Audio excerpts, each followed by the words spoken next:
As I was saying, our two storytellers, Kate Dudding and Lorraine Hart and Gilardi, are both not only excellent storytellers, but storyteller activists and organizers. Kate has, been running in some ways the word plays that happen at Proctor's Theaters in collaboration, I know, with Joe. And she's an award-winning storyteller. She won the Story Slam from the National Network of Storytellers. She is a promoter of storytelling, sharing all the storytelling that's going on. And she's been a loyal member of our Interfaith Story Circle, as well as helping a great deal with our technology, including our website. So we truly appreciate Kate. Lorraine Hart and Gilardi also is an experienced workshop facilitator, MC, and storyteller who has been among the founders of the Story Circle that's connected to the Interfaith Council in Dutchess County. She loves to share stories and helps to organize an annual peace story concert. So before we get to our guest tellers tonight, let me share how we tend to operate in our Interfaith Story Circle of the Capital Region, which is that we take each story as a gift. We might have a moment or two of silence after the story. And even when we're in person, we don't applaud, but we rub our hands together to express appreciation of the stories. We don't comment on the stories or discuss them. We just accept them, we receive them. And then we, after a moment, move on to the next story. So you may have come prepared to tell a story, interested in wanting to tell a story. Or you may have thought, I am not telling a story tonight. And something will inspire you that you hear. And not everybody, like myself, is a professional storyteller. And so if you feel inspired, take the risk. And I will ask as we move along for people who wish to tell to put their name in the chat. And I will receive that and monitor that. And when Kate's not telling, she could help me monitor that. And we'll move along. So we often start and end with a prayer, and I'm not sure, or a poem, whether Lorraine or Kate has prepared something in that vein. I think Kate? I have two. I have one to begin and one to end. You do. That's the way we're doing it, Kate, or do you have a beginning and I have an end? Doesn't really matter. No, you're doing both, it sounds like. Well, here we go. Well, I think I'd like to start, actually, it's not so much a quote, although it could be, is a prayer. It's more of a quote by Albert Schweitzer. And I somehow thought it kind of fit the theme. And it said, in everyone's life, at some time, our inner fire goes out. But it is then burst into flame by an encounter with another human being. We should be thankful for those people who rekindle our inner spirit. And I often think that happens in sharing stories. And so tonight we share stories of summoning our ancestors. And who will start us off? I believe Kate will. See? That is true, Lorraine. Thank you. I want to start by sharing with you. Just a second.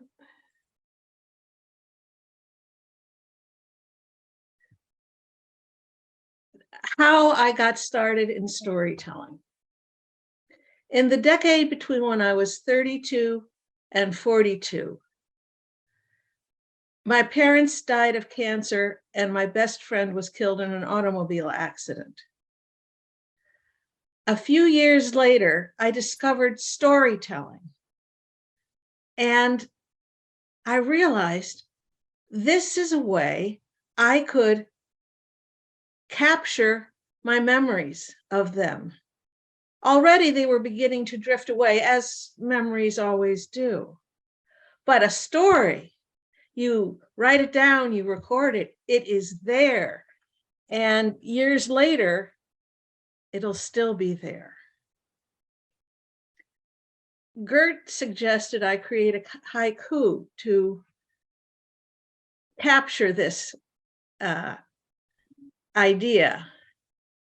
Stories can capture precious times with our loved ones, keeping them with us. And that's how I started storytelling. It was especially important to keep the memories of my parents alive because my son was born 2 years after my father died. And he was only 2 when my mother died. So the only way he has learned about anything about my parents is through the stories. And so this is and he's even picked up some of the family language. You probably have that in your families, that a phrase that is used. My father used to say, could you please pass the lemons? If we were having fish, there'd be, slices of lemon. And if you said that, he would say, oh, lemons for a lemon. He also said, if my mother was getting ready to clean up the table after dinner, oh, there's only a little bit left of the mashed potatoes. Won't somebody finish it up? And my father would say, I'll have it with an egg for breakfast. And the 2 of them would laugh. And it's because that's what my grandfather would say right after World War II. Right after World War II, there was a housing crisis. And my grandparents, in their 5-room flat on the first floor and 2 bedrooms in the attic, had the 2 of them and their teenage daughter. They had my mother and my father. They had my Aunt Margaret, my Uncle Joe, and by August of 1946, they had my cousin Laurel. So 9 people were in this little 5 rooms on the main floor, 2 rooms in the attic, 1 bathroom. They had dinner every night around the big dining room table in the dining room on the first floor. And when my grandmother was cleaning up dinner, she would say, oh, look, there's a little bit of roast beef left. Won't somebody eat it? And my grandfather would say, I'll have it with an egg for breakfast. So phrases can travel through families, and stories do too. This is one of the very first stories I ever created back in 1996. I love saying my mother's name out loud, Lucille Ellen Elliott Ike. She called me her favorite daughter. Then again, I was her only daughter. I'll return the compliment. She was my favorite mother. She died when I was 36 and she was 70. A few years after she died, I realized that whenever I was remembering the way she looked, I was actually remembering a photograph. It seemed as if I had forgotten how she looked through my own eyes. I could only dredge up photographs. That really upset me. It seemed as if she was drifting even farther away, and I hadn't thought that was possible. But then I remembered her hands, and there are no photographs of them. Her hands were long and slender, There wasn't much meat on them. She would file her fingernails into a gentle ovals. She let the nails grow just a little bit beyond the tips of her fingers. She occasionally wore nail polish, but she always wore her platinum wedding band. And as long as she wasn't doing anything messy, she always wore the matching engagement ring with its round, brilliant cut diamond. The more I thought about her hands, the more I remembered. I remember her playing the piano, either by herself or we played duets together. I was always sitting on her left side because in the piano music that we bought, that was the easier side. But occasionally I had little solo pieces. So I didn't mind that I didn't have the melody. I was just happy I could play along. Now, my mother adored Broadway musicals. We lived in Southern Connecticut, and occasionally, not even every year, but occasionally my parents would go down to New York City for a matinee on Saturday. Her favorite piece of music was You'll Never Walk Alone from the musical Carousel. I never asked her, but I thought it was probably because it had a lot of meaning for her. Carousel opened on Broadway in the beginning of World War II. My parents were married in July of 43. And in the first 2.5 years of their marriage, they were together for 10 days. My father fought in Europe for 10 months in an anti-aircraft artillery battalion,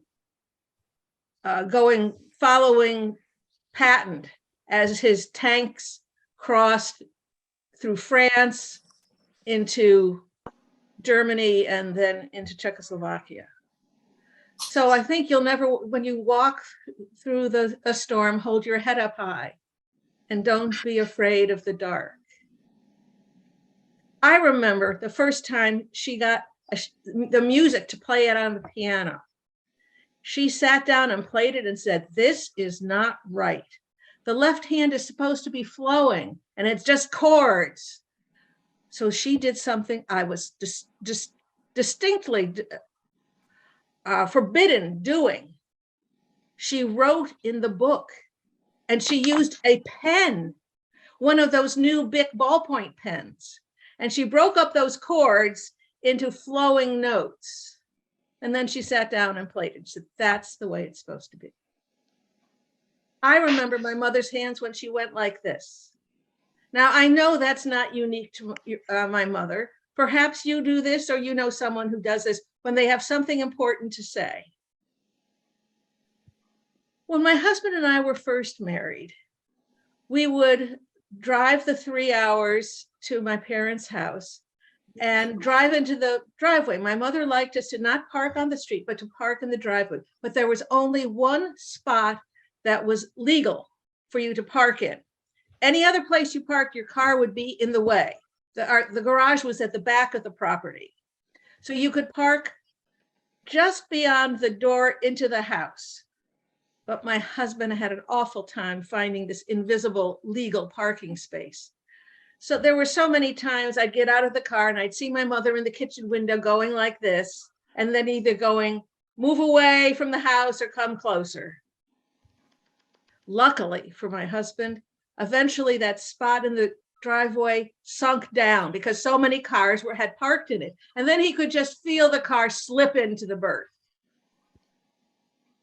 Now, when we were leaving, she'd be at the kitchen window to wave goodbye. But sometimes she would go like this and she'd come running out and slip a couple of dollars in my pocket. And she said, "When you get home after your 3-hour ride, please call me so I know that you'll be safe." I didn't appreciate how much parents worry about children until my son was born. But he quickly weaned me of the idea of him calling when he got home. No, he doesn't put up with that. I remember my mother's hands when she was knitting. She knit countless garments for my father, my brother, and me.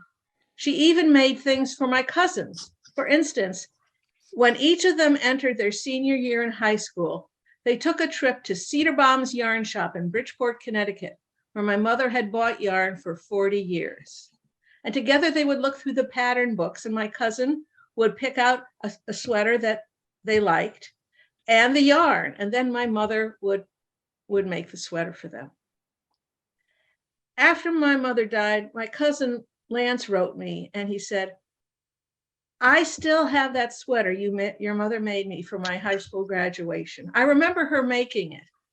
Whenever I saw her, she'd put up whatever piece of the sweater she was making and measure it to my body to make sure it was going to fit. That sweater sits on a shelf in my closet. And whenever it's cold and I need to look nice, the handiwork of Aunt Seal still warms my body and soul. My mother took her knitting with her whenever she was going to have to wait, such as in doctor's offices. So that meant when my father was dying of cancer and she was sitting with him in his hospital room, she had her knitting with her. 2 years later, she herself was in that hospital and had an 8-hour cancer operation.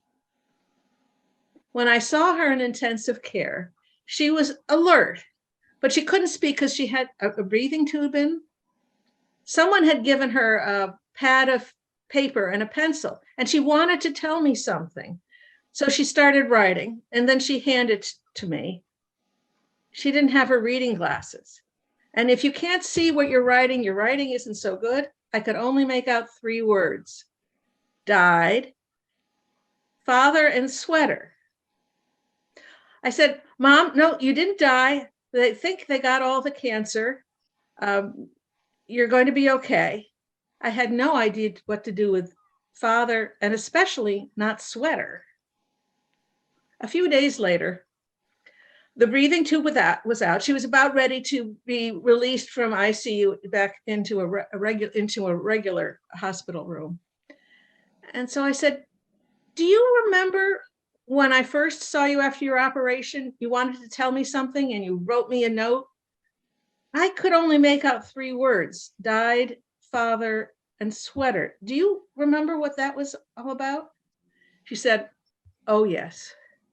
Sometime during the operation, I thought I had died, and I saw your father waiting for me on the other side of a river. But he was wearing a sweater I hadn't made. And I was wondering who had made him that sweater. Now, she was still in ICU. She had who knows what medication being pumped into her veins. So I said, you do remember that when Dad died, he wasn't able to take any of your sweaters with him? Oh, of course I know that. It was just a dream. But it was such an interesting dream that we chatted about it for a while and came to the conclusion that in heaven, there must be some sort of designated knitters society that knits sweaters for people whose family knitters have yet to arrive. I remember my mother's hands. You know, my hands are the exact same shape as hers. Even the moons on our fingernails are identical. And now that I'm 2 years older than she was when she died, you can see the veins and bones through the backs of my hands. I'm reminded of my mother's hands whenever I see my sister-in-law Betsy's hands, because her engagement ring has my mother's brilliant cut diamond in it. And I'm reminded of my mother's hands whenever I'm playing music from one of her songbooks on the piano, or I'm knitting sweaters for members of our family. So it doesn't bother me anymore that when I'm remembering what she looks like, I'm actually remembering a photograph, because you see, I know I remember my favorite mother. Thank you.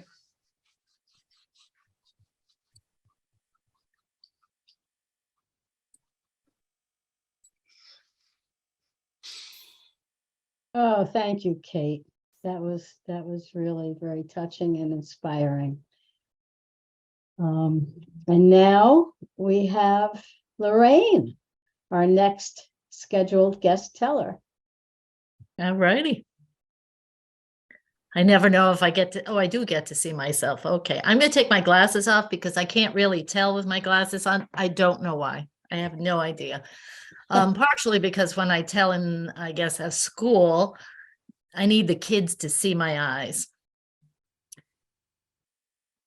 When I wrote the blurb summoning our ancestors, I included in it, I began to think about all the people that have influenced me in my life, and certainly my family, my mother, my father. I had aunts and uncles. But there was another segment, and I think this happens to people all the time. It's not only the people you are related to that are your ancestors. There are other people. And so that's the story I want to tell you tonight. I am the product of a mixed marriage. My father was a Presbyterian. My mother was Catholic. And when they got married in 1954, well, the Catholic Church frowned upon people marrying outside of the faith. And so my father had to promise that the children would be raised Catholic and, if possible, sent to a Catholic school. Well, the tiny town where I grew up in northern New York State, the Catholic school did not have a kindergarten. So I started my education in a public school, in a room that was stuffed with kid-friendly toys. We would eat our snacks at a tiny round table on tiny round chairs, and we would have lunch in the cafeteria, and then we'd run outside hooting on the playground, only to come inside to take a nap on the cots that were stacked at the back of the room. This jumble of activity was presided over by Mrs. McCabe, who wore bright red lipstick, matching sweater sets, a tweed skirt, nylons, and high heels. Well, toward the end of the year, as I was munching on my frosted animal crackers, one of the kids at my table said, "So, where are you going to first grade?" You see, first grade was the great divide. All the Catholic kids went up the hill to St. Andrews, and everybody else stayed at Norwood Elementary. When I told him where I was going, he goes, "Why are you going there? You know, the place is run by nuns. They're really, really strict." But I knew the answer. My mother had told me. I'm going there because I can practice my faith.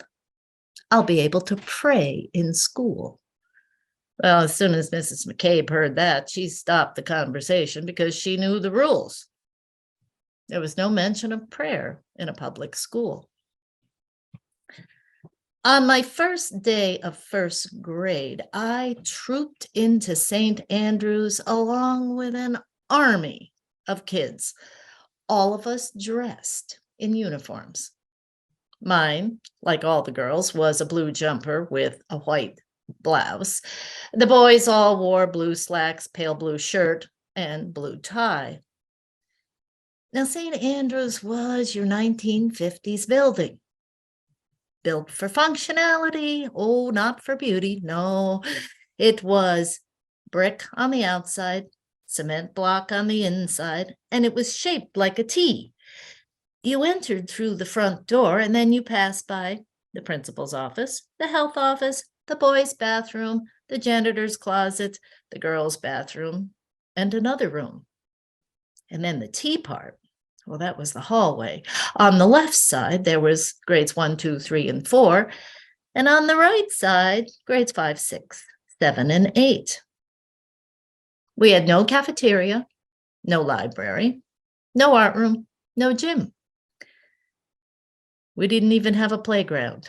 We just went outside to play. Well, when I started down the hall, I noticed that outside of every classroom was an identical figure, tall, clad completely in black.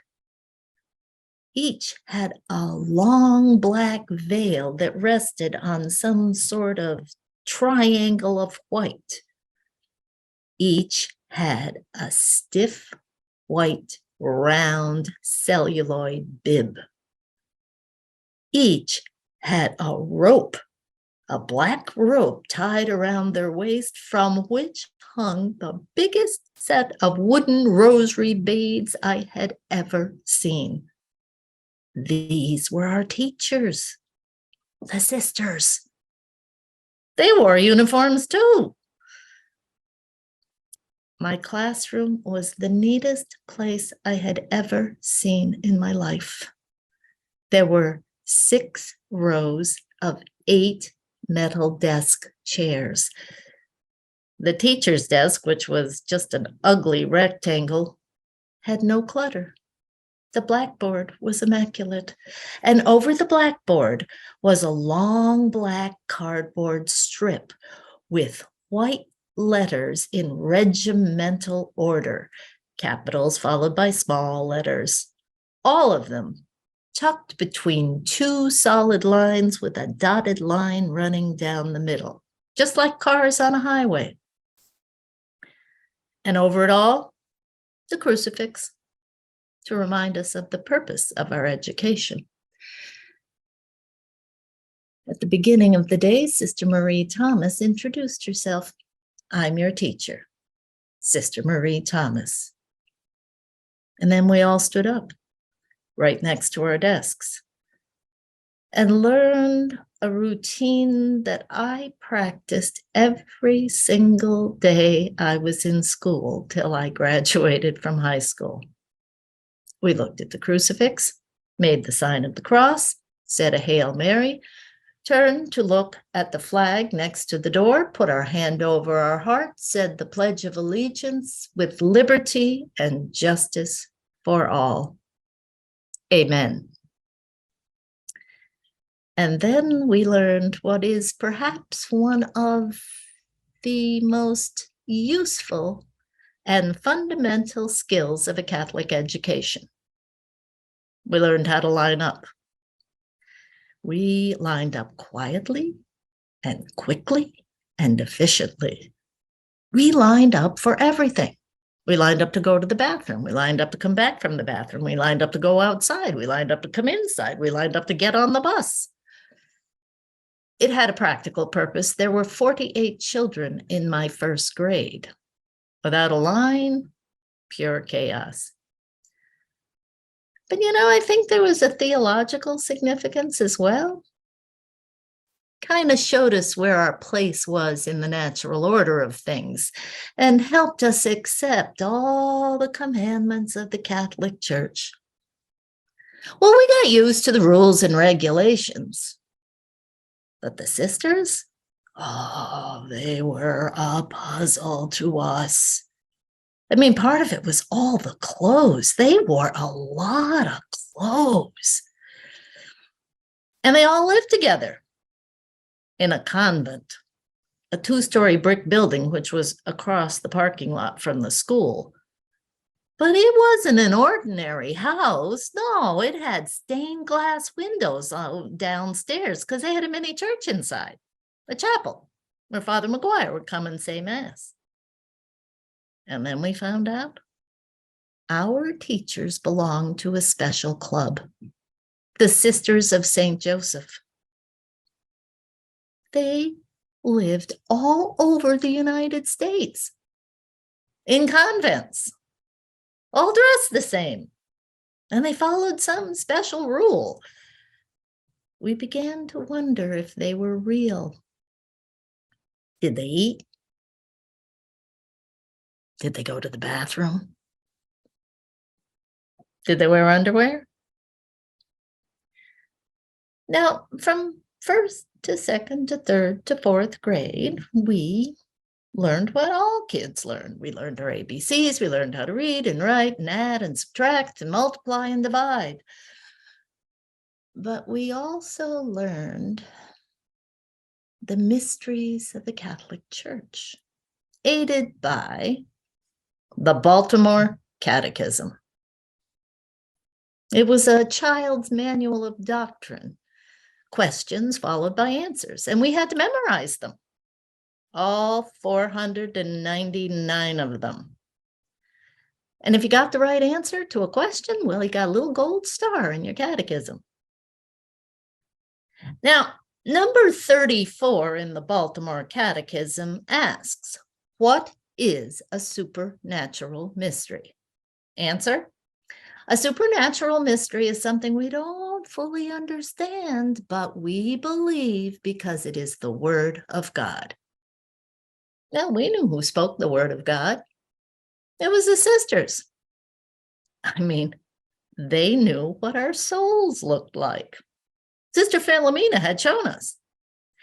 She took a piece of chalk and she drew a round circle on the blackboard, and then she filled it in with the flat side of the chalk. That, she said, is your soul born with original sin. And then she took the eraser and erased original sin. Poof, it was gone. And then she added these little lines all around the circle so that it looked just like a sun. That is your soul after baptism, filled with sanctifying grace.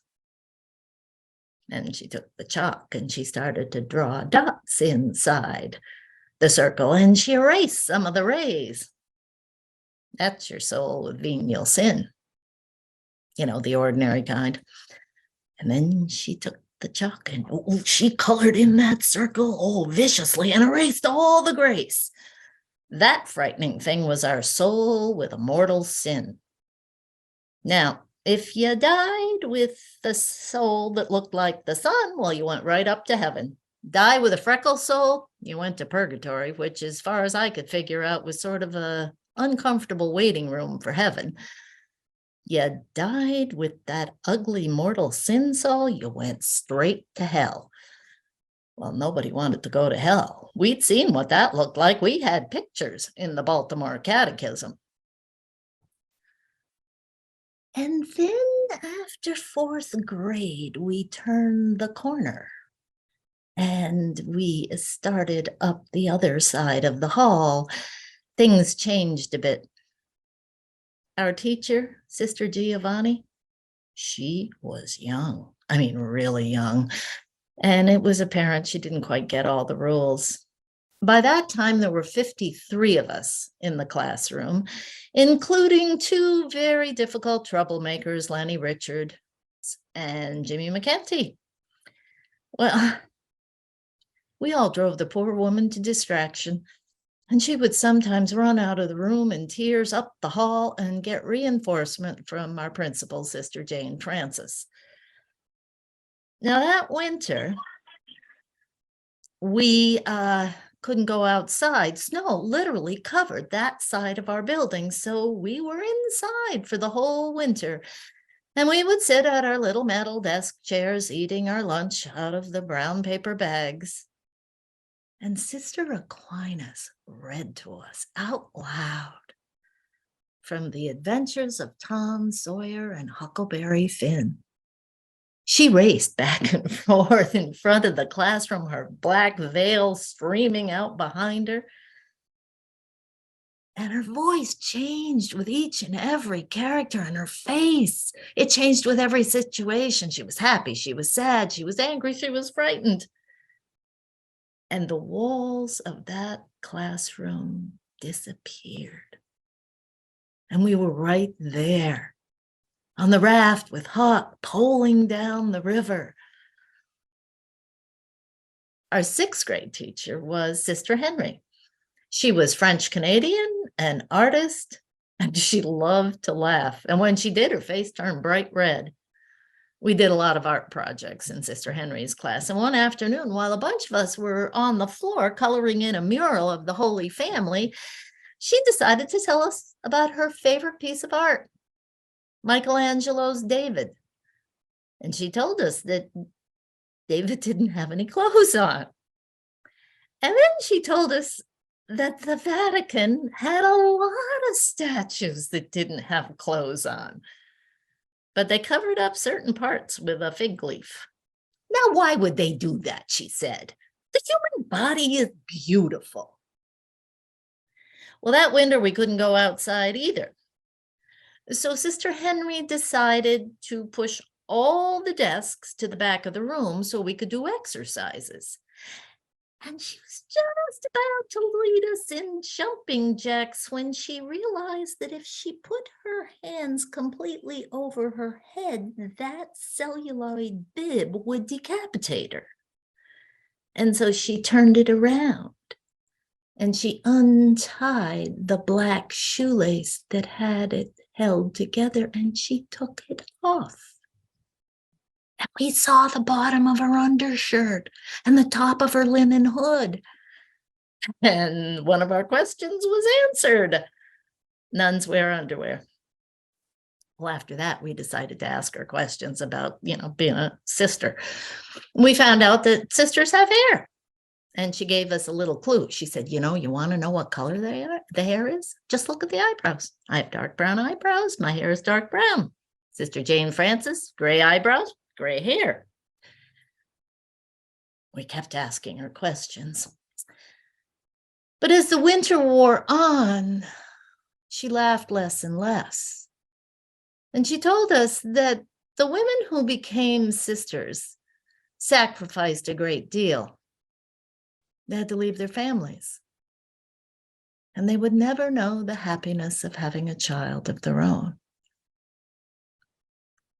When we returned in 7th grade, we found out that Sister Henry had gone back to Canada to be with her family. Our new teacher, Sister Teresa Joseph, was very different. She was very matter of fact, and her voice was always edged with sarcasm. One day we were talking about Adam and Eve, and she looked at us incredulously, and she said, "What's wrong with you? You do know that Adam and Eve is an allegory." We didn't know what an allegory was. She says, it's a story. It's just a story. It's not factual. It's just there to show us about God and our relationship with him. Now, when I was in 7th grade, or actually all throughout school, I always belonged to the Arrow Book Club because you could buy paperbacks for 35 cents. One day, Sister Teresa Joseph looked at me and she said, "Lorraine, stop reading that. Don't read those anymore."